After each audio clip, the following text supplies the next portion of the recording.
Welcome to your Freak to Genius channel. I'm Chris and I'm here to help you transform and grow and to alchemize the lead in your life into gold with joy, ease, and fun, because you're here to live the life you love.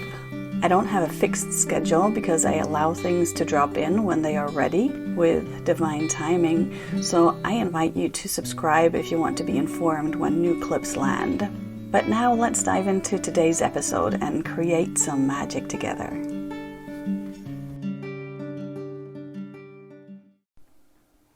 Hello and welcome back to another episode on my Freak to Genius channel.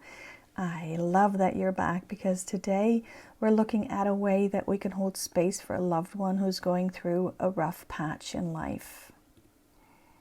And in my life currently, there are quite a few close friends in that mother of all valleys, and that's why this topic is really close to my heart right now, and I'm sending infinite love and gratitude to these friends. They know who they are, and I heard from other friends and clients that this is happening in their lives as well. And maybe you too have a friend who's in the throes of life, and it can be just a little valley, but it can also be like my friends, the mother of all valleys. And as an empath, our modus operandi is often to go into what is so adequately called Mitleid in German, which means something like co-suffering. I think in English it's called sympathy, but that just sounds so nice, like being sympathetic. It just sounds so nice. It doesn't kind of catch what's happening on the energetic level to me. Because look, when you look at this picture, does that feel like being in sympathy or co-suffering is actually helping the friend? To me, it just worsens the whole situation. And in German, we say that shared suffering is half the suffering, but that is not true in my eyes if we simply take on the other person's suffering. That is true, however, if we know how to hold the space, if we know how to hold our own frequency independent of what is happening to them. And that's not in a way that is non-empathetic. I will show you how that goes, because I would love for you to connect to their hearts, to their truth, and to see that they, just like you, are super powerful creators, and that they are on their own empowered path of self-discovery. And even if they might not feel or appear to be in their power at the moment, in their hearts and at their core, they absolutely always are in their power, just like you are. And whatever they're going through does not change or diminish their inner power or their wisdom. They just might not have access to it in the moment.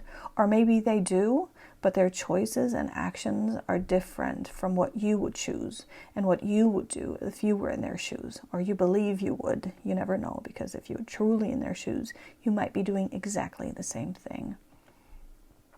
So therefore, today is about simply connecting to and seeing them as the most powerful expression of themselves on a deeply empowered path. And their souls are here for all types of experiences, as I shared in the last videos. And just like you are here for all of them as well, just different ones maybe. And what is important about all of this is that what I show you next happens with their consent. And if you don't receive that consent for whatever reason, you can also simply do what I just shared above and stop there. Because that too is already extremely supportive, as you stop seeing them as a victim. And with that, you stop seeing and expanding their victim energy. And as always, you don't have to communicate any of this if it doesn't feel aligned, if you don't have the chance to tell them to share this, or if they are not open to this kind of work, to this kind of practice. You don't have to say anything, because your hearts are communicating, whether you're aware of it or not, whether they are aware of it or not. This is happening. If you do this, it's happening. But if you do have their consent and you have connected to their hearts and their inner power, and you yourself are conscious of that again, because when the victim energy, when the suffering is so intense, it can be hard to not see them as a victim of circumstances and to see them as a powerful creator. But that's what they are. And once you're conscious of that again, you can create a space in your heart for them where you see them, you envision them as joyful and whole and as healed if they're struggling with their health. And this is a space where you know they will feel safe and whole and loved exactly for who and how they are. And by doing this, you project your heart energy into that space. And with your heart energy in that space, you increase the possibility of that end result actually becoming their reality. Because as you know, energy flows where focus goes. And where the energy is, that's where the experiences are attracted. And it's very important as well to keep in mind that you cannot force them onto a specific path. Not just because they obviously still have their free will and their free choice, but because you don't know which experience their soul signed up for. And I know in the beginning this made me feel really helpless and disempowered if I saw a path that was like so straightforward, so obvious, like this is the action to take. That is what will happen. And I see it, I feel it, I know it in my bones. And they were resistant to it, right? And that made me feel so helpless, like I couldn't do anything. And if that is the case for you as well, know that creating and holding this loving space for them and increasing the probability of actually it becoming reality through your added energy, that is definitely a very powerful action to take. And it's deeply, deeply respectful of their path and of their choice, be it conscious or unconscious, if you do this practice and don't intervene in any other way. Don't force them to do this or to do that. You can offer it. But if they are in a dense situation, they might not be able to hear it or to react to it, to respond to it. And it's always the higher over the lower. So if you manage to hold your frequency, as I showed in one of the first videos, I'm not sure which one it was, and to stay grounded and stable while being present with whatever they are moving through, with your focus on their powerful hearts, then chances are that your energy will automatically uplift theirs as well. It's really, really magical. And if you are affected by this situation, as that is obviously very normal, very adequate, very good, it's just, it's a hard situation, right? Then you can go back to the next video and practice that integration of emotions and just move through it in a healthy way and not feel like you have to stay constantly in that high vibe just to hold that space for them. That's not the case. Just in your hearts, when you're able to hold that space, create that space, but not despite what you're feeling. Move through what you're feeling and then send energy to that space, send love to that space.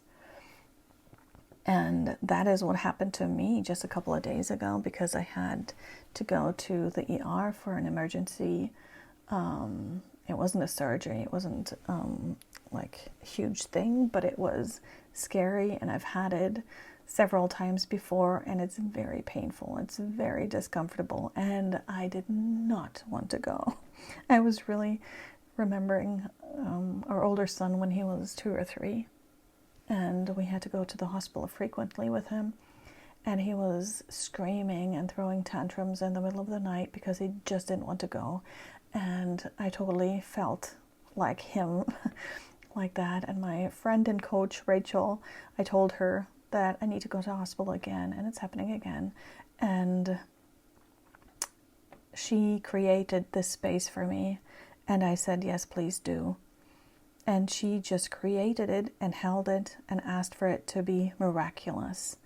And I could not send my energy to that space because I was in such a, I was in so much pain that I could not focus my energy. I could not extract myself from the situation in that moment.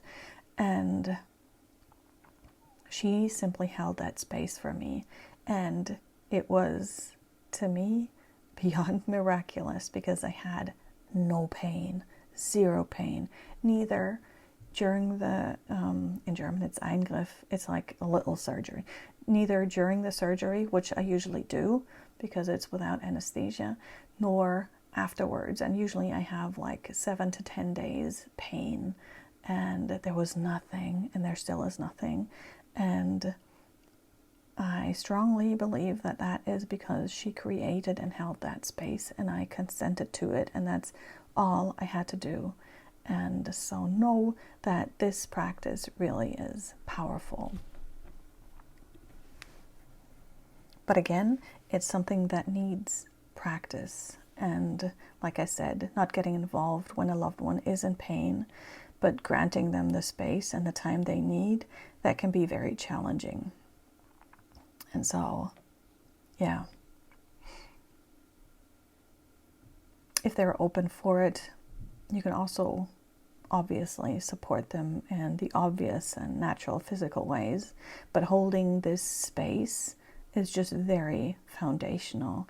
And let them know that you are there for them and that you are holding this magical space for them if they are open to work like this, and that you are seeing them in vibrant health, filled with joy and feeling how loved they are.